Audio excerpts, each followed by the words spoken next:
para los dos grupos por esta vez nomás.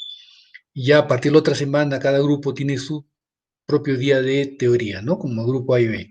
Entonces, ¿eso es por qué? Porque la otra semana, la primera práctica tiene que ver algo con lo que vamos a hacer. Por eso quería adelantar esta teoría. Hoy día vamos a hablar de los aspectos médicos legales vinculados a lo que es la muerte. La muerte es un término bastante amplio, muy asociado a nuestro ejercicio profesional, porque la mayor parte de personas que mueren, mueren con asistencia médica, ¿no? Probablemente el médico es la última persona que uno ve antes de morirse.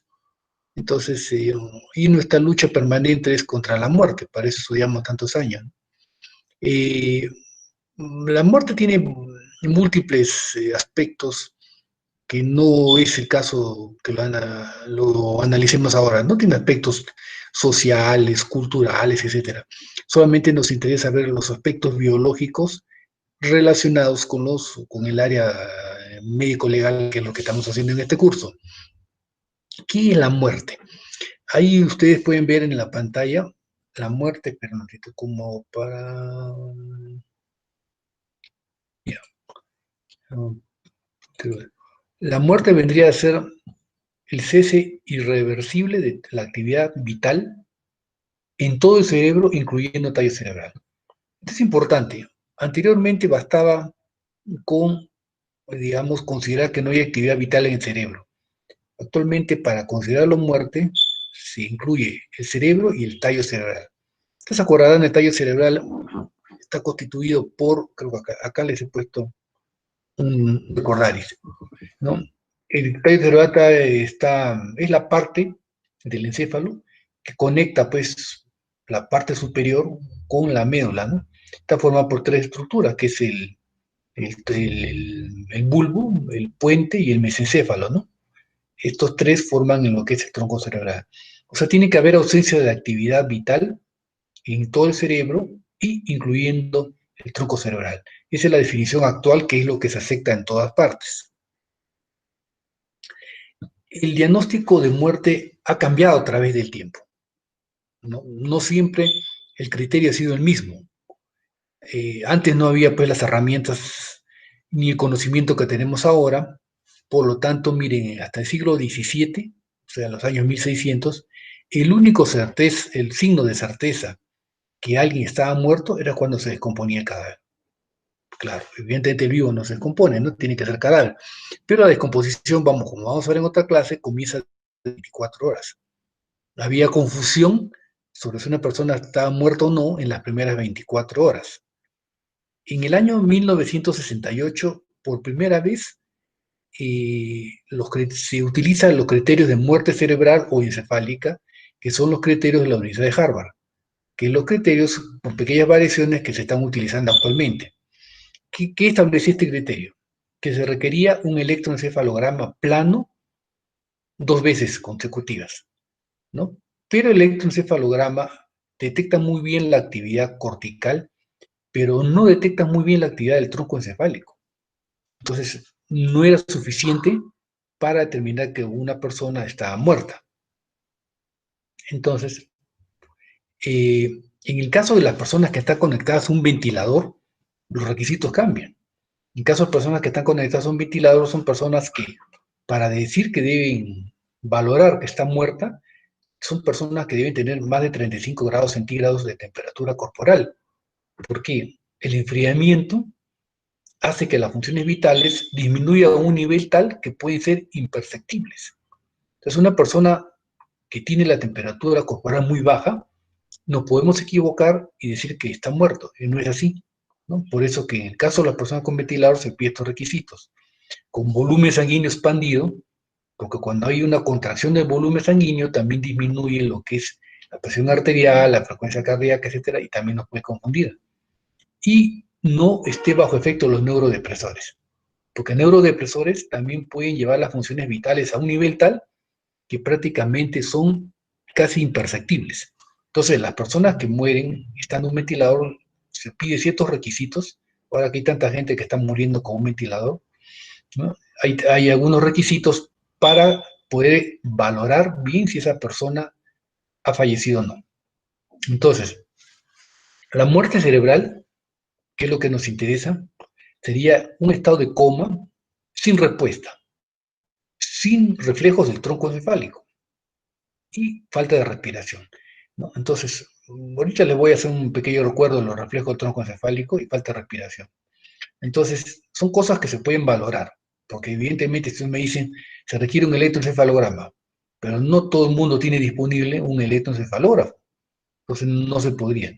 No es necesario. Cualquier médico con su conocimiento y una simple linternita quizás puede determinar fehacientemente si una persona ha fallecido o no.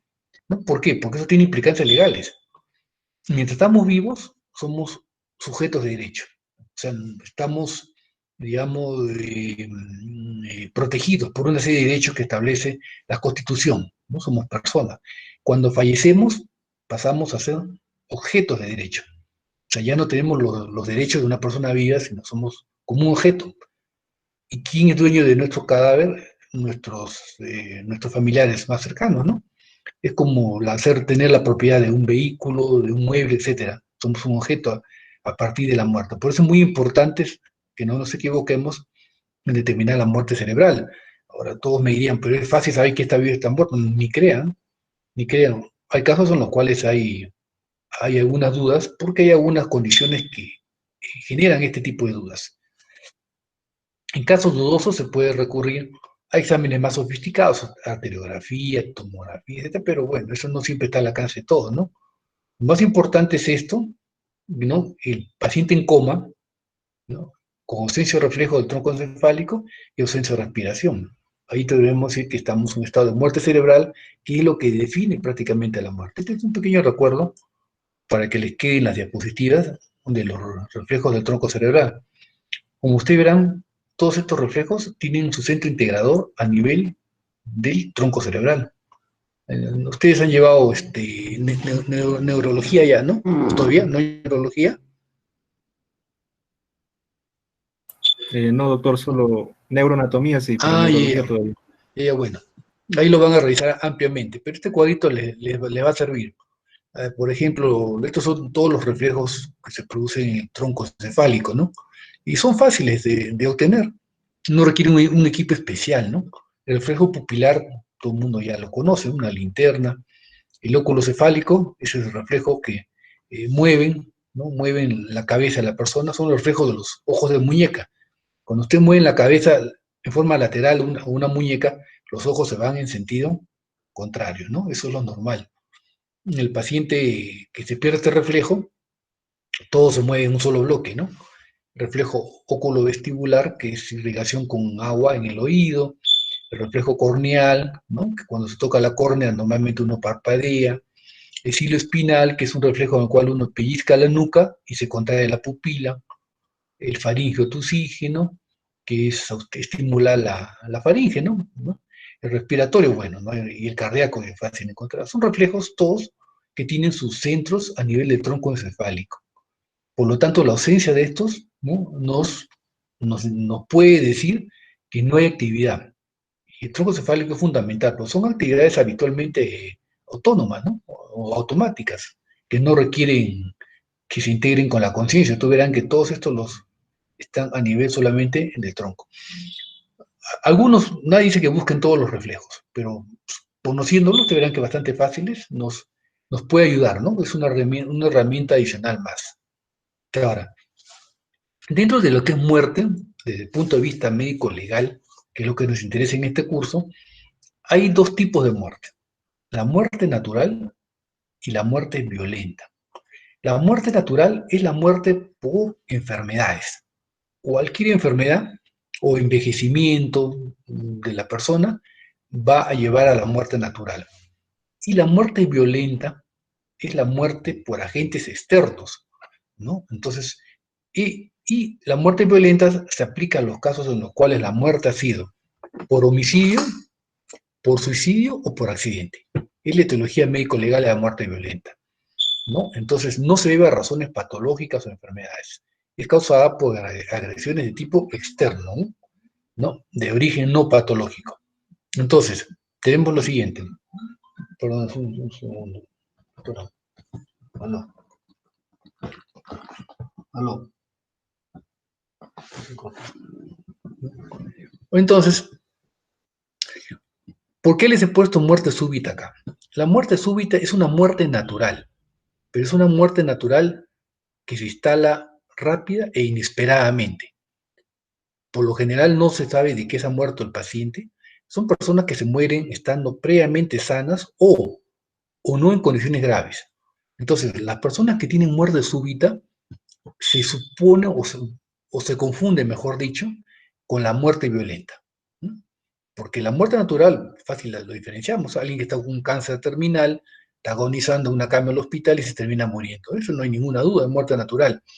Pero los casos de muerte súbita son casos de personas que fallecen en su casa, pueden fallecer en el hospital, pero son pacientes que estaban aparentemente en un estado de gravedad, ¿no?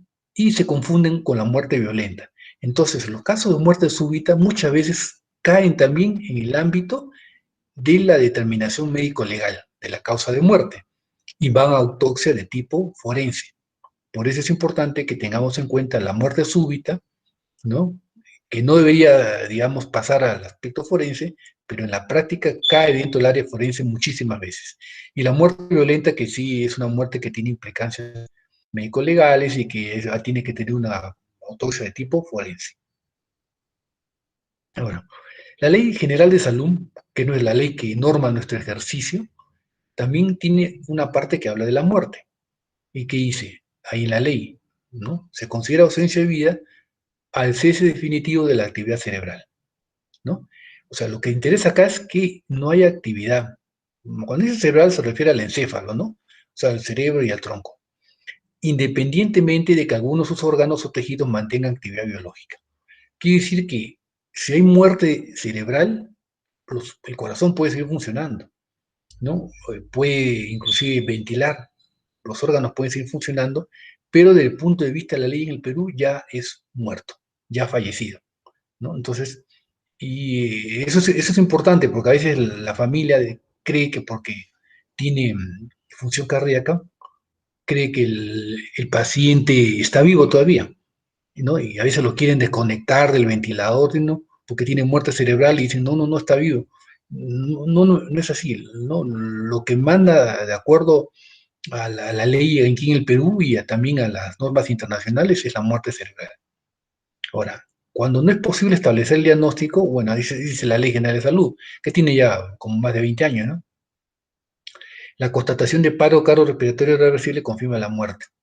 Esto quizás es un término, una definición que hay que agregarle algunas cositas más, ¿no? Como valorar, por ejemplo, los reflejos del tronco cefálico, etcétera, que nos ayudan a confirmar definitivamente la muerte. Esto lo he puesto en mayúscula porque es importante. La constatación de la muerte es un acto médico. Es un acto médico la constatación de la muerte, ¿no? Excepto las obstetrices, que en el caso de las muertes de los óbitos fetales, pueden extender también un certificado de muerte. Todos los certificados de muerte deben ser emitidos por el médico. Es un acto médico, médico titulado y colegiado, ¿no? El SINADEF, que es el Sistema Nacional de Funciones, que ya en la práctica les hablaré algo sobre eso, solamente acepta los certificados llenados por un médico titulado y colegiado. Y es un acto de responsabilidad, ¿no? El médico no puede extender un certificado de función a una persona al cual no la hayamos visto. No, no nos consta nunca haberlo visto. Si no estamos seguros, no se puede extender certificados de fallecimiento, por favor, a nadie, ¿no? Eso es algo contrario a la ley.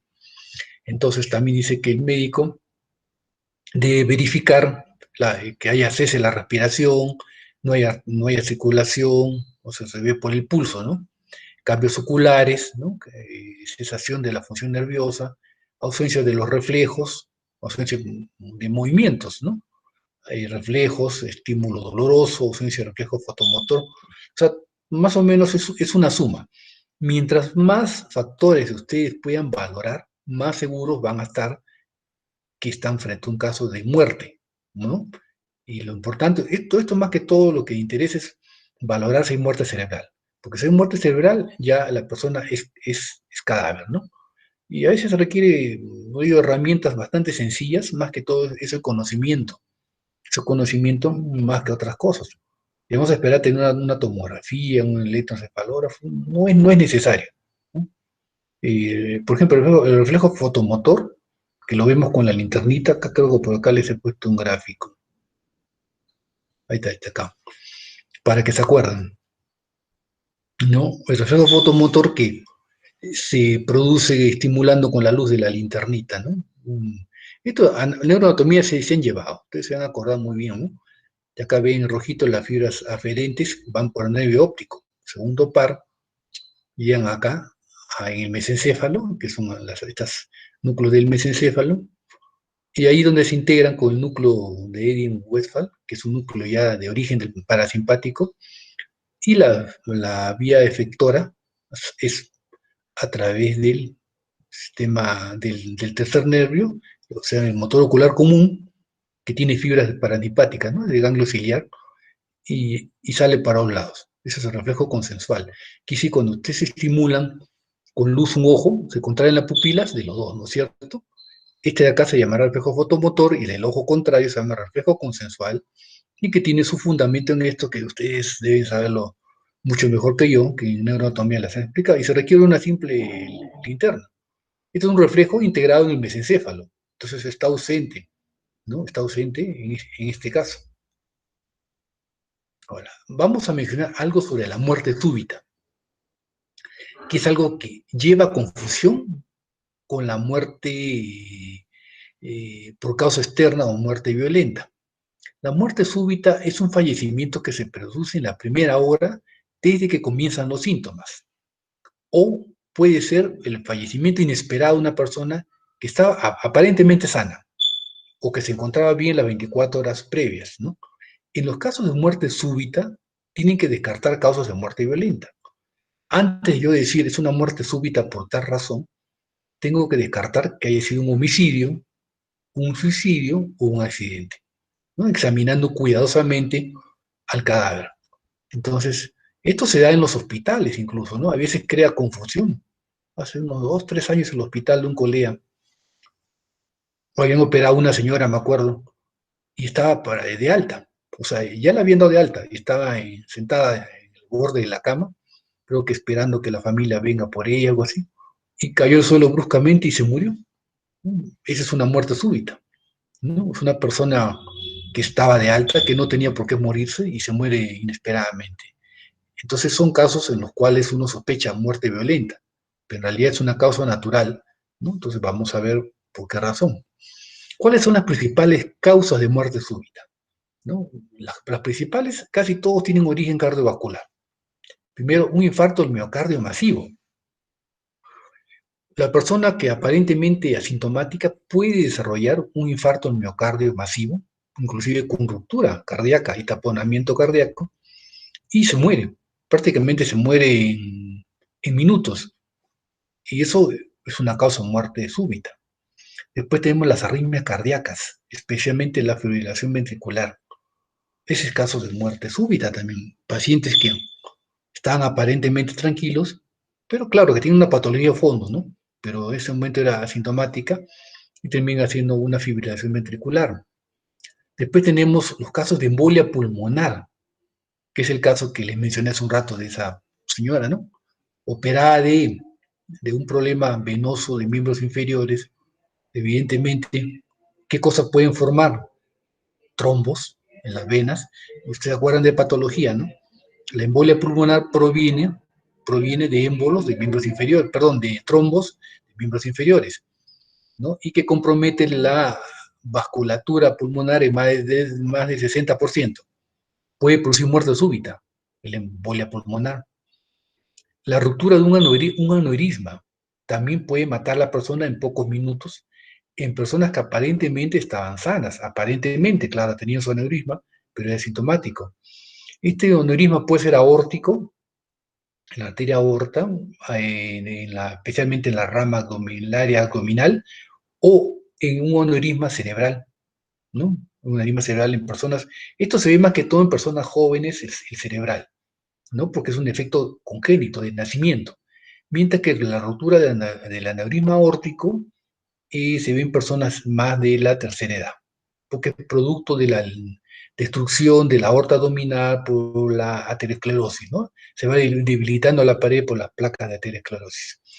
También puede ser un accidente cerebrovascular. Los accidentes cerebrovasculares por lo general no fallecen como muerte súbita, no es lo más común, pero sí, especialmente si comprometen el tronco cerebral. Un ACV que compromete el tronco cerebral, donde están los centros vitales para la respiración y para la actividad cardíaca, puede producir muerte súbita. Una epilepsia. Eh, no se conoce la causa por la cual un epiléptico tiene mayores probabilidades de muerte súbita. Estadísticamente, las personas con epilepsia tienen mayores posibilidades de muerte súbita, especialmente durante el sueño, pero no se conoce exactamente la causa, ¿no? Pero cuando vean ustedes frente a un caso de muerte súbita, lo primero que tienen que buscar es esto, ¿no? Buscando por lo más frecuente. Si no lo encuentran acá, ya buscar causas mucho más raras, ¿no? Pero acá por lo menos está el 90%. Ahora, dentro de la muerte súbita, hay una parte importante que es la muerte súbita infantil. La muerte súbita infantil es muy importante. Lo van a ver los que hagan pediatría, se van a ver enfrentados a la muerte súbita infantil, que tiene aspectos, digamos, bastante controvertidos, ¿no? Porque a veces los padres le adjudican la causa de la muerte súbita al maltratamiento de su médico pediatra. ¿No? Acá podemos terminar en demandas, en juicios por probables negligencias médicas. ¿Qué es la muerte súbita infantil? Es la muerte repentina e inexplicable de un niño menor de un año, ¿no? Un niño menor de un año, ¿no? Tiene una muerte súbita e inexplicable. Se aplica los mismos criterios que para la muerte súbita del adulto, ¿no? Es una muerte aparentemente que no tiene una causa, no había una razón ni una enfermedad severa que explique la muerte repentina de este niño. También se le llama muerte en cuna, ¿no? O síndrome de muerte súbita del lactante.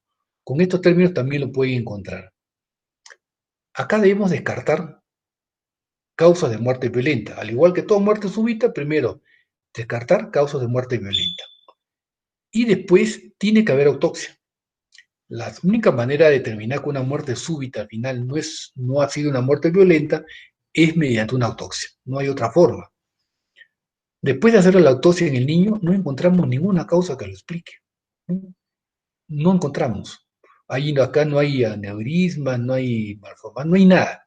Aparentemente todos los órganos están normales, ¿no? En ese caso, podemos establecer como diagnóstico final causa de muerte, muerte súbita infantil, ¿no? O sea, sí se puede poner usted un certificado de función, pero tiene que haberse primero determinado que no ha habido muerte violenta y haber hecho autopsia.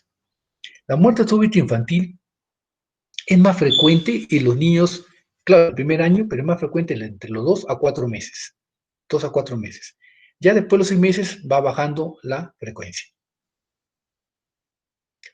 ¿Qué causa la muerte súbita infantil? No se sabe. Ya le dije, en la autopsia no se encuentra nada. No se encuentra ninguna lesión, ninguna enfermedad previa, ni de fondo, nada. Entonces, la muerte súbita infantil sí tiene factores asociados. ¿Qué significa factores asociados? Que se ve más frecuentemente en ciertas condiciones. Tenemos primero el sexo masculino. La muerte súbita infantil es más frecuente en el sexo masculino que en el sexo femenino. Es más frecuente en los niños que duermen en la posición prona. ¿Qué significa posición prona? O sea, que duermen boca abajo, ¿no? Por alguna razón, se ha visto que los niños que duermen en posición supina, boca arriba, tienen menor incidencia de muerte súbita infantil en el primer año. Probablemente, en realidad, no, como digo, son factores asociados, no se conoce, quizás tendría que ver con la ventilación que reciben los pulmones, no sé, pero en realidad nadie lo ha determinado todavía. La estación del año es más frecuente alrededor del invierno y entrando o saliendo del invierno, ¿no? Madres fumadoras en el embarazo o después del embarazo. Entonces se ha visto que madres que han fumado el embarazo o que fuman cuando el niño es pequeño, también hay una mayor incidencia de muerte súbita infantil. Eso no quiere decir que el tabaco cause esto, sino que es un factor asociado, ¿no? Los niños prematuros tienen mayor incidencia de muerte súbita infantil. Esto ha llevado a varias teorías. Una de las teorías es que hay una inmadurez del centro respiratorio a nivel de tronco cerebral. Y eso podría hacer que el niño cuando está durmiendo sufra una apnea durante el sueño y un paro respiratorio. Anatómicamente e histológicamente no hay forma de poderlo demostrar, ¿no? Eso es una cuestión funcional, pero lo que sí se ha visto es que hay más incidencia en prematuros. En los niños que tienen antecedentes de otro hermano que ha fallecido por la misma causa, ¿no? Eso habría quizás un problema genético de fondo. Y otros factores más como el periodo intergenésico corto, o sea, el periodo que hay entre dos embarazos muy, muy pequeño, o madre adolescente.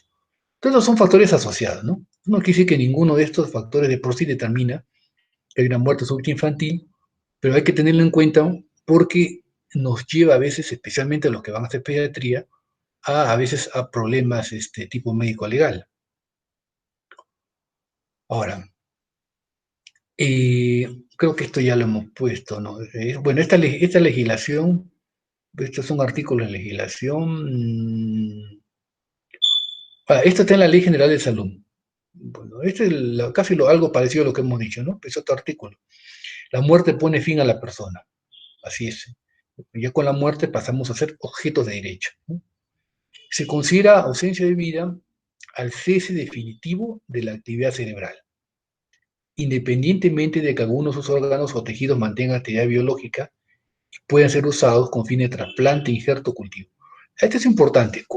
Creo que en la penúltima clase vamos a hablar sobre la ley de trasplantes, ¿no? Porque uno de los requisitos para el trasplante de órganos es que se haya determinado que hay muerte, y muerte a través de la muerte cerebral, ¿no? Para poder hacer la ablación de los órganos con fines de trasplante. Y se pueden ver envueltos de todas maneras en problemas legales, médicos legales. ¿Por qué? Porque cada día hay más órganos que se pueden trasplantar, ¿no? Ahora, entonces hay más personas con muerte cerebral cuyos órganos pueden servir. Y a veces entramos en controversia con los deudos que creen que la persona está viva o que se le ha provocado la muerte para poderle sacar los órganos. ¿Sabe que hay muchos mitos, ¿no? Por no decir mucha ignorancia con respecto a lo que son trasplantes de órganos, y a veces nos vemos envueltos en algún tipo de demanda, ¿no? Y una demanda que al final, bueno, vamos a ganarla porque evidentemente el conocimiento está de nuestra parte, ¿no? Pero ahora en estos tiempos tenemos las demandas mediáticas, que son más importantes a veces que las demandas médico-legales, porque se van a un medio de comunicación y sale el doctor tal, es así, ha hecho esto, ha hecho lo otro, y toda la gente le cree. Vino una investigación, le encuentra que es inocente, pero digan ustedes, ¿en qué medio de comunicación sale en algún momento una aclaración diciendo el doctor tal que acusamos tal cosa ha sido encontrado inocente? Díganme ustedes si han visto alguna vez a un programa que diga eso. Ninguno, o ninguno. Entonces, ese linchamiento mediático que nos vemos expuestos los médicos, que ya hablaremos en la clase que tiene que ver con acto médico, a veces es importante, ¿no? Porque hacen mucho daño a la carrera de muchísimos médicos, ¿no?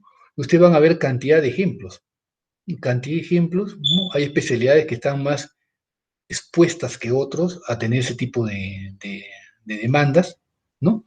Pero en lo que son muerte cerebral y trasplante de órganos también hay problemas que ya lo hablaremos en su momento oportuno. Ahora, bueno, esta es la parte de la legislación que ya también les he mencionado, ¿no? Eso está en la legislación de la Ley General de Salud, la constatación del paro cardiorrespiratorio reversible confirma la muerte. ¿Por qué se pone irreversible? Porque cuando una persona hace paro cardiorrespiratorios, hacemos la reanimación. Todos sabemos hacer una reanimación. Es irreversible cuando, a pesar de las maniobras de reanimación que hacemos, el paciente paro continúa, ¿no? Ustedes saben que más o menos el cerebro puede estar 4 minutos, ¿no? Aproximadamente sin oxigenación, después de lo cual hay muerte cerebral. Entonces una persona con un paro cardiorrespiratorio que ya duró pues 10 minutos, ya no tiene sentido, ¿no? Ya hay muerte cerebral. Entonces esta persona ya ha fallecido. Ya no tiene sentido continuar haciendo más maniobras, ¿no? Porque vamos a tener una persona de todas maneras que ha fallecido. Entonces, esto nos lleva, estas palabras que hemos mencionado sobre la muerte, nos lleva a lo que es el estudio de la tanatología forense, que vamos a verlo ampliamente en la siguiente clase, que es la otra semana. Esta es la parte introductoria, ¿no? ¿Qué es la tanatología forense? Eh, Tanatos, una palabra griega, significa muerte, y luego su estudio. O sea, la tanatología vendría a ser el estudio de la muerte. Entonces, y forense, ¿por qué? Porque vamos a ver los aspectos médico-legales, ¿no?, vinculados a la muerte. La tanatología forense vendría a ser el estudio de los cambios físicos, químicos y microbianos que se presentan en el cadáver. Toda persona cuando fallece va a cambiar su estructura física, su estructura química y también la flora bacteriana. Eso no, es un proceso biológico ineludible, pero que tiene sus implicancias forenses. Entre otras cosas, nos sirven para esto. Nos sirven para determinar el cronotanato diagnóstico, ¿no? El cronotanato diagnóstico es la forma como podemos nosotros determinar qué tiempo ha transcurrido desde la muerte. Para la investigación médico-forense en muertes violentas es muy importante el cronotanato diagnóstico. Es algo que siempre les van a pedir. Hacen ustedes una autopsia, hacen un peritaje, va a un juicio, etcétera.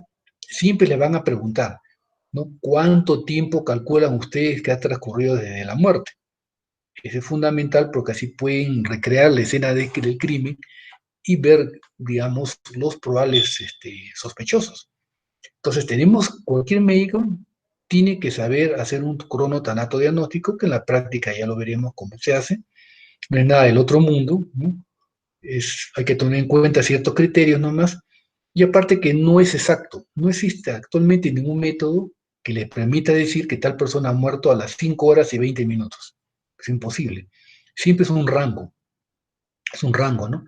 Es un tipo de fallecimiento entre 5 a 8 horas, entre 10 a 12 horas, ¿no? Pero eso, siendo un rango, es bastante útil para la investigación fiscal, ¿no? Y bueno, ya hemos puesto, y esto vamos a ver en las siguientes clases, los fenómenos físicos, químicos y de fauna cadavérica que van a presentar toda persona fallecida. Entonces, ¿qué actividades involucra la tanatología forense? Varias. Primero, la constatación de la muerte, que ya hemos dicho, ¿no? El médico es el que, la constatación de la muerte, la emisión del certificado de función es un acto médico, ¿no? Ustedes, cuando terminen, estén colegiados, lo primero que tienen que hacer, entre otras cosas, es entrar al registro de SINADEF y inscribirse, ¿no? Tienen que estar registrados previamente. Pueden registrarse a través de la institución en la cual uno trabaja, ¿no?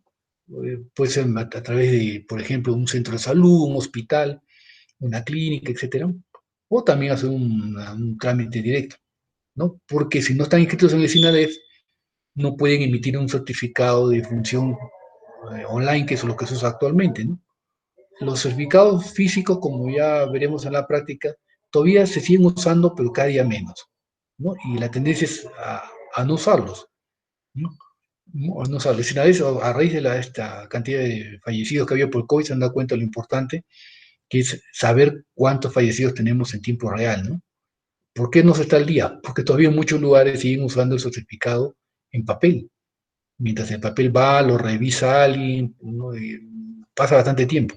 Entonces, lo que se aconseja actualmente es que todo médico emita el certificado a través del SINADEF.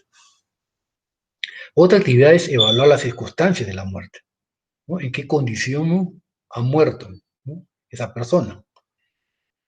Otra cosa es, no, todos estos procesos no necesariamente los hace el médico, evidentemente, ¿no? Esto, por ejemplo, lo diría la policía, ¿no? De repente una persona se arrojó del quinto piso, el médico no tiene cómo saberlo. ¿no? Hay cosas en las cuales la información no llega a través de la misma policía vinculada a este hecho, ¿no? Establecer la identificación del cadáver es importante. No todos los cadáveres se pueden identificar, especialmente aquellos que fallecen en accidentes, ¿no? El que muere en el hospital está identificado, muere en su casa también por lo general. Hay personas que le encuentran que ha fallecido en la calle o que ha fallecido en un accidente. Entonces, hay formas de conseguir la identificación también. Esto es muy importante, determinar el tiempo transcurrido, o sea, el cronotanatodiagnóstico. Y el otro es establecer las causas de la muerte, ¿no? Que eso se hace mediante la autopsia, en el caso que se lleve una autopsia, ¿no? Pacientes fallecidos en el hospital a veces no, pues, no es necesario, porque ya tenemos todo el conocimiento a través de la historia clínica de cuál ha sido la causa de la muerte. Él le dije muerte natural, evidentemente, no es a la autopsia y ni corresponde investigación por parte de la fiscalía, más que muerte violenta y casos de muerte súbita que se prestan a confusión. Otra actividad es determinar agentes y mecanismos que la produjeron. Eso lo vamos a ver en las clases subsiguientes, ¿no? Podemos determinar qué agente está utilizado, por ejemplo, un arma blanca, arma de fuego, qué mecanismo, cuál ha sido la forma. Por ejemplo, en el caso de arma de fuego, ¿ha sido por propia mano, se ha suicidado, o es un homicidio, le han disparado a corta distancia, a larga distancia? Todas esas cosas las vamos a ver ya en las próximas clases, pero son parte de la investigación que hace la tanatología forense.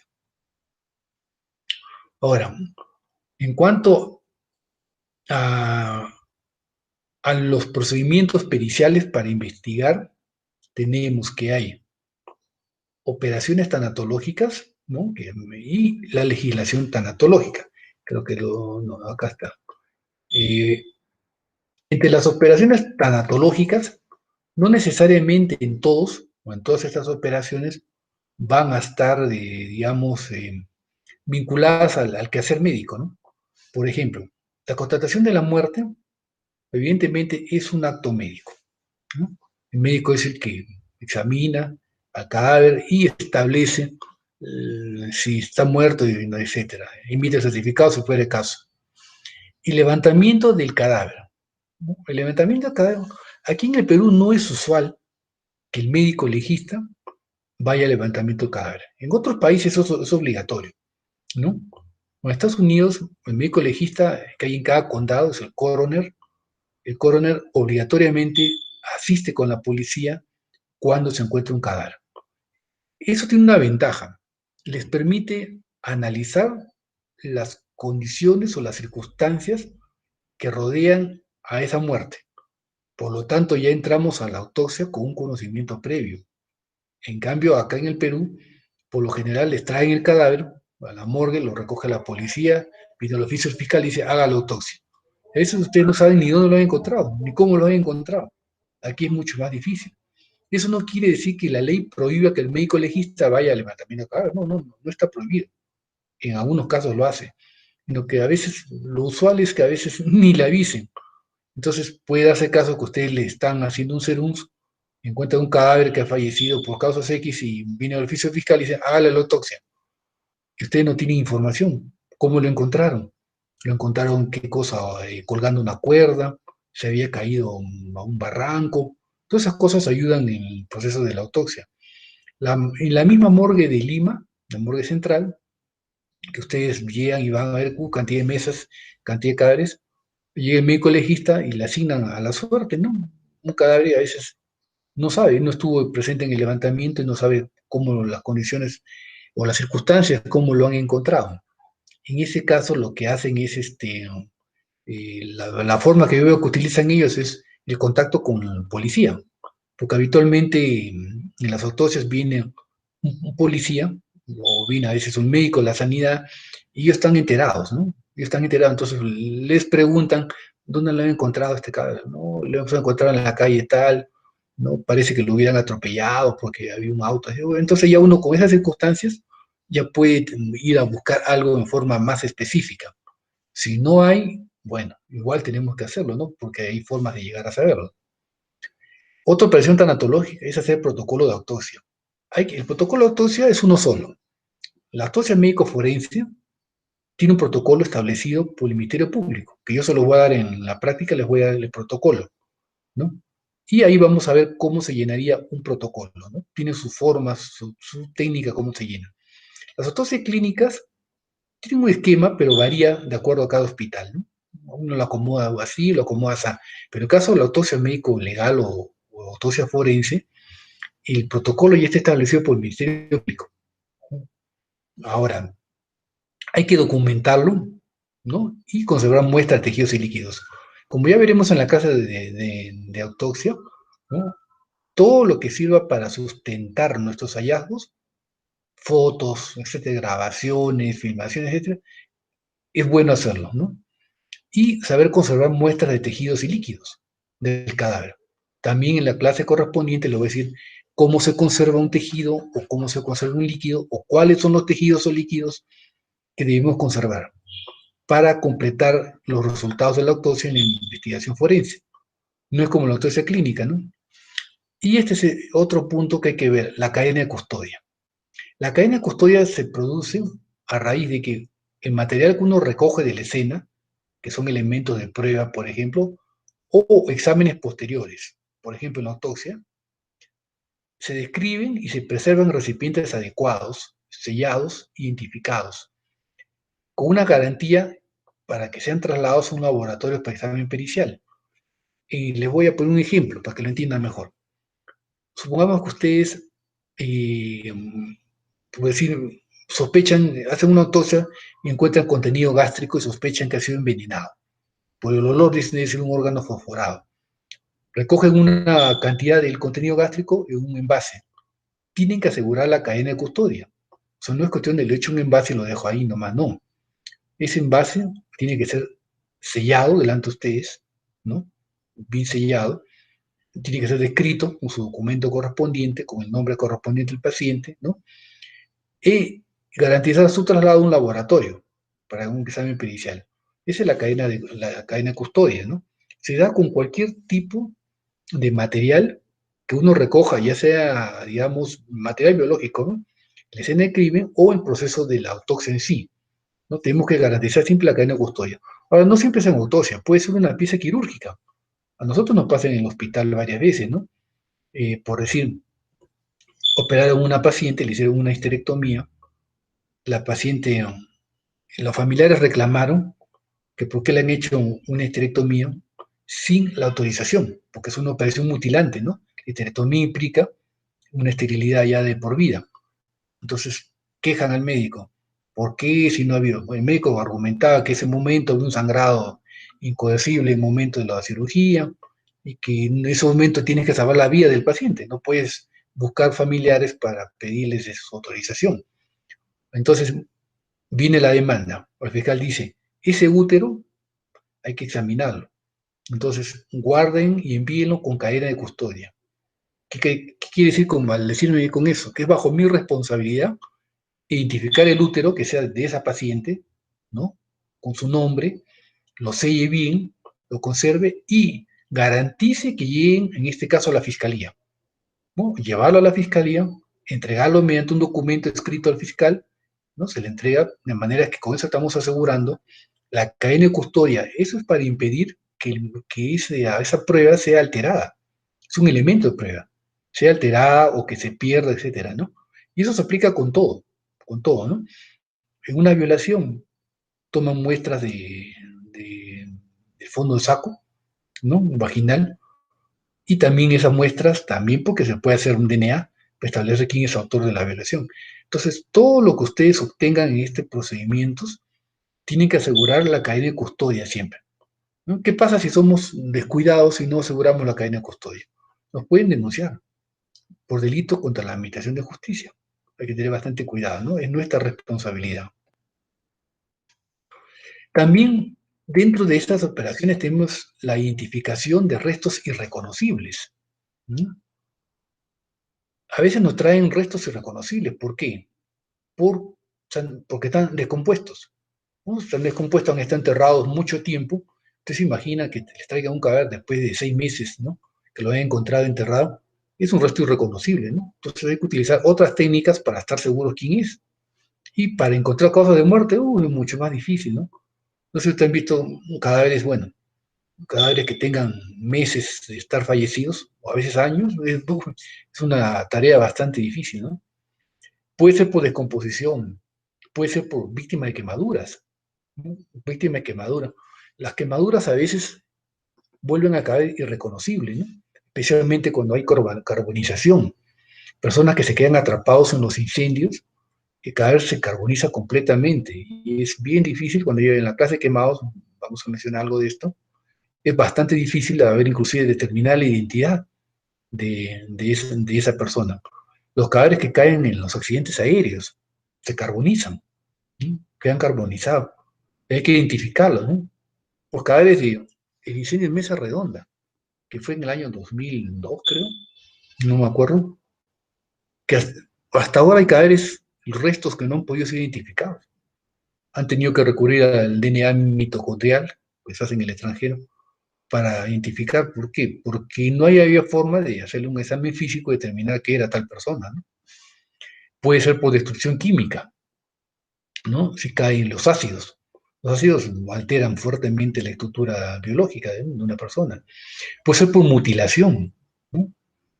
Hay personas que son mutiladas, o puede ser por descuartizamiento, ¿no? ¿Se acuerdan ese caso, por ejemplo, de hace, creo que hace un año, de ese hotel en San Martín de Porras, con unos venezolanos, a dos chicos los habían matado y los descuartizaron y dejaron los restos por diferentes lugares? ¿Te imaginas? Esa autopsia es bastante difícil, ¿no? Porque tienen que estar seguros que una parte del cuerpo coincida con la otra. Es fácil es decirlo, pero llegado el momento es una labor bastante difícil poderlo completar, ¿no? O los cadáveres víctimas de muerte por explosiones, que ahora ya no se ve tanto. Hace unos 20 años atrás, menos, más de 20 años atrás, se veía muchos casos de restos irreconocibles por explosivos, y había que hacerle la autopsia. O sea, la autopsia no siempre va a ser algo sencillo. Hay casos en los cuales es bastante difícil hacer todo el proceso de la autopsia, sí, especialmente en estos casos. Ahora, todo, todo cadáver, una vez que fallece, va a tener cambios post-mortem. Hay cambios post-mortem que son precoces y otros que ya no son precoces, que son más tardíos, ¿no? Entonces, y esos son los que van a ser los causantes, estos cambios que vamos a ver en la siguiente clase, físico, químico, etcétera, ¿no? Van a ser los causantes de los hallazgos, van a producir signos que vamos a aprender a reconocer, y con esos signos vamos a poder establecer inclusive la data de la muerte. La falta de oxígeno causa la muerte en tejidos que están muy organizados como el sistema nervioso central. El tejido más sensible a la falta de oxígeno es el sistema nervioso central, ¿no? Es el que primero sufre por la falta de oxigenación. Por eso se produce la llamada muerte cerebral, ¿no? Entonces, algunos tejidos son más resistentes, ¿no? Y pueden funcionar todavía después de que la persona tiene muerte cerebral. Es cierto, ¿no? Inclusive cesa la circulación y algunos tejidos todavía tienen vitalidad. Esa es una pregunta que nos estuvimos haciendo ahí en el servicio a raíz de esto del problema de la pandemia del COVID, que traían cadáveres que habían fallecido por COVID. Pues decir, cuando mueren todos los tejidos, evidentemente el virus no puede continuar, ¿no? No puede continuar porque requiere siempre un hospedero, una célula viva. Ahora, la pregunta que nos hacíamos es, cuando uno trae en un cadáver, ¿todos los tejidos ya están muertos o hay tejidos que todavía tengan vitalidad? No es fácil encontrar. Nos dimos el trabajo de buscar en diferentes informes en la literatura. Algunos mencionaban que podía haber hasta 6 horas en algunos tejidos post-mortem, pero otros que han mencionado hasta 6 días, no creo 6 días, porque ya la autólisis se da a las 24 horas, ¿no? Es decir, pero habitualmente son varias horas. Lo que yo les puedo decir es que no todos los tejidos mueren al mismo tiempo. Por ejemplo, el tubo digestivo, ¿no? Continúa con peritaltismo durante algunas horas. Y los espermatozoides, en caso del varón, conservan la motilidad hasta 24 horas inclusive, ¿no? O sea, teóricamente uno podría hacer una inseminación a partir de un cadáver varón, teóricamente sí se podría, ¿no? Porque mire, si pueden tener motilidad hasta 24 horas. Ahora, la motilidad no es el único factor, pues, para que puedan tener capacidad de fertilizar, ¿no? Pero eso es un dato importante. Pero la autólisis, que es la muerte de las células por la autodigestión de sus propias enzimas, ¿no? Y que lleva a la putrefacción, después aparece dentro de las 24 horas. Vamos a ver en la siguiente clase, ¿no? Minutos más, horas menos, pero este es el rango en el cual aparece ya la autólisis. En el caso de la coagulación de la sangre, en las personas que tienen una muerte rápida, la sangre vamos a encontrarla fluida todavía, especialmente en una primera media hora, ¿no? Pero en las personas que tienen agonía lenta, la sangre la vamos a ver con coágulos, ¿no? Y con ciertas franjas blanquecinas, debido a que se ha consumido el fibrinógeno. Ese es un dato que vamos a verlo, que me parece hay una clase después, ¿no? No lo vamos a tocar mucho. Ahora, en el caso de las personas que son sepultadas en urnas de madera, el proceso ya de osificación, y, porque al final todos los cadáveres entran en una fase de secación, momificación y al final de osificación, ¿no? En urnas de madera más o menos comienzan al año, pero en las urnas de zinc, de metal, a veces demoran 5 años, se conserva mejor. Estos procesos pueden ser acelerados por insectos o invertebrados, ¿no? Pero esto es materia ya en forma más detallada de la siguiente clase, por eso no lo vamos a hablar más. ¿Qué hay sobre la legislación con respecto a la muerte? La legislación con respecto a la muerte, hay algunas cosas que hay que saber. Yo solamente he puesto lo que hay que saber, ¿no? Para nosotros como médicos.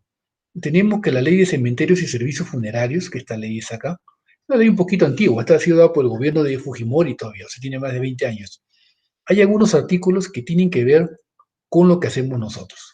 Y esos artículos yo los he separado. El artículo 24 dice: todo cadáver que haga posible la propagación de un daño a la salud humana por la naturaleza de la enfermedad de la persona antes de morir será cremado, ¿no? Eso se aplica a estos fallecidos por el COVID. Será cremado previa autorización de la autoridad sanitaria, ¿no? Quiere decir que la cremación normalmente es un proceso voluntario. Uno en vida puede hacer un documento notarial donde diga, en caso que yo fallezca, quiero ser cremado. O si no lo ha hecho, los familiares directos son los que deciden si van a cremarlo o no. Pero hay casos en los cuales una persona es cremada aunque la familia no quiera. Este es este caso. Cuando es posible la propagación de un daño a la salud humana, o sea, una epidemia. Es por eso que el Ministerio de Salud sacó unas normas al inicio que decía que todos los cadáveres que fallecían con COVID tenían que ser cremados. Pero se dio con una sorpresa. En el Perú hay muy pocos crematorios. Hay regiones donde no hay crematorios prácticamente. Sacaron una norma sin saber nuestra realidad, ¿no? Entonces, por lo tanto, cosas que, bueno, en el Ministerio de Salud no son cosas raras, ¿no? Entonces, ahora la han tenido que modificar. Ustedes verán que ahora no pueden ser cremados, pero también pueden ser inhumados, ¿no? Pueden ser enterrados. Pero eso está establecido ya en esta norma. El otro artículo dice, y todo cadáver debe ser inhumado dentro de las 48 horas de fallecido y no antes de las 24 horas. O sea, todo cadáver tiene que ser enterrado dentro de las 48 horas de fallecido, 2 días, y no antes de las 24 horas. O sea, el mínimo es 24 y el máximo es 48 horas, salvo un mandato de la autoridad de salud o mandato judicial, ¿no? La autoridad de salud puede decir que se entierre antes de las 24 horas, como se está dando ahora. La autoridad de salud dice, no, nada de 24 horas, apenas muera lo van a enterrar. Eso dice la autoridad de salud. O puede ser también por un mandato judicial, que dice que no, que se entierra antes. Hay excepciones a esto. Por ejemplo, ¿qué excepciones podríamos tener para que alguien se entierre después de las 48 horas? En el caso de los cadáveres que son donados para la ciencia, ¿no? Si son donados para la ciencia, pueden estar más de 48 horas no, porque su cuerpo ya tiene una disposición, ¿no? Los cadáveres no reclamados, ¿no? ¿Qué cadáveres, según la ley, ustedes siempre paran atrás de los cadáveres para anatomía, no todas las facultades de medicina, cada día son más difíciles de conseguir. Según la ley dice todo cadáver que no es reclamado después de las 36 horas, pero en la práctica no se cumple, ¿no? Porque a veces aparecen los familiares después de las 36 horas, pero la norma dice, no reclamado después de las 36 horas, puede ser reclamado por una facultad de medicina para fines de estudio, ¿no? Pero el rango es de 24 a 48 horas, es lo normal. Otra cosa que también menciona esta ley, que antes de realizar la incineración se debe realizar la autopsia de cadáver. O sea, pero esto se está obviando por la ley de emergencia sanitaria que tenemos por la pandemia del COVID, porque todos los que se van a incinerar se deberían realizar la autopsia, ¿no? Ustedes me dirán, pero ¿cómo están ahora incinerando así nomás sin autopsia? Claro, porque es un riesgo de contagio muy alto. Entonces, la ley en este caso ha generado una exoneración solamente por el caso de la pandemia del COVID. Lo normal es, lo habitual es que cuando quieren una persona ser incinerada, tiene que realizarse una autopsia hecha forzosamente por un especialista en la materia. ¿Por qué? Cuando incineramos un cadáver, desaparecen todas las huellas de un probable delito. O sea que supongamos que se incinera a alguien y después pasa unos meses y dice, no, lo han matado, no ha sido muerte natural. ¿Cómo le hacemos la exhumación para hacer una nueva autopsia? No hay forma, porque ya están en cenizas. Por lo tanto, el médico que hace la autopsia, ¿no? De una persona que va a ser incinerada, es aconsejable que tenga mucha experiencia en saber reconocer, ¿no? Causas de muerte violenta. Usted se mete a hacer una autopsia para una cremación, tiene que estar muy seguros. Porque si usted le pone que ha muerto, por ejemplo, de neumonía, y después de unos meses dice, no ha muerto de neumonía, ha sido envenenado, el médico que hizo esta autopsia, ¿no? Puede ser procesado porque ha desaparecido una prueba, ¿no? Ya cómo podríamos saber que ha sido envenenado, ya no hay forma. Entonces, en cadáveres que van a ser incinerados, y hay que hacer la autopsia, lo aconsejable es que se tenga bastante conocimiento, bastante experiencia, para estar seguros que nuestro diagnóstico de la autopsia va a ser causa muerte natural. Ahora, ¿puede ser incinerarse también una persona que ha fallecido por muerte violenta? Claro que sí.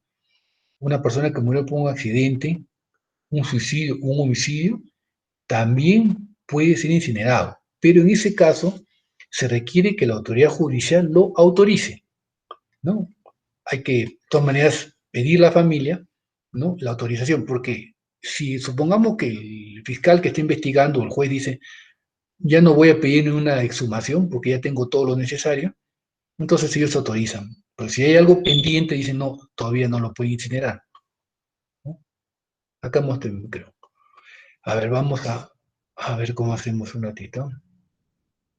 ¿Cómo hacemos esto? Fíjense. Ahora sí. Bueno, la clase más o menos ha sido una hora aproximadamente. A partir de la otra semana vamos a hacer las clases cada uno en su horario habitual que están programados. Yo en sistema informático voy a ir subiendo la clase que corresponde. Y a partir del lunes ya tenemos las prácticas, ¿no? Que estamos estableciendo. Cada uno ya tiene su grupo, ahí no hay ninguna duda. Inclusive desde la primera semana yo ya subí el link. Semana a semana voy subiendo el link y el tema que se va a tocar, ¿no? Para que tengan una idea de qué es lo que vamos a hacer. ¿Tienen hay alguna interrogante, alguna pregunta, alguna duda? ¿Algo que quieran mencionar o está todo en regla? No sé, depende de ustedes. ¿Mm?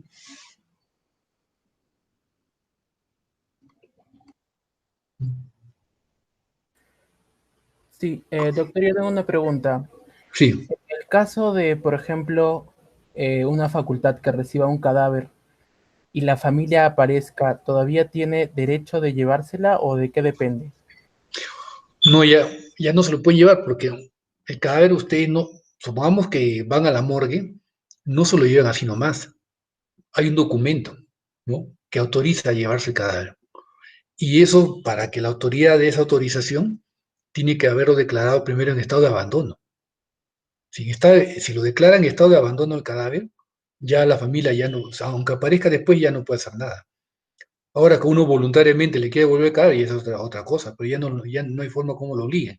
Una vez que usted tiene su resolución, ¿no? Que le entregan el cadáver no reclamado, ya nadie, ya es propiedad de la facultad ya. Es un objeto de derecho, no se olviden, ¿no?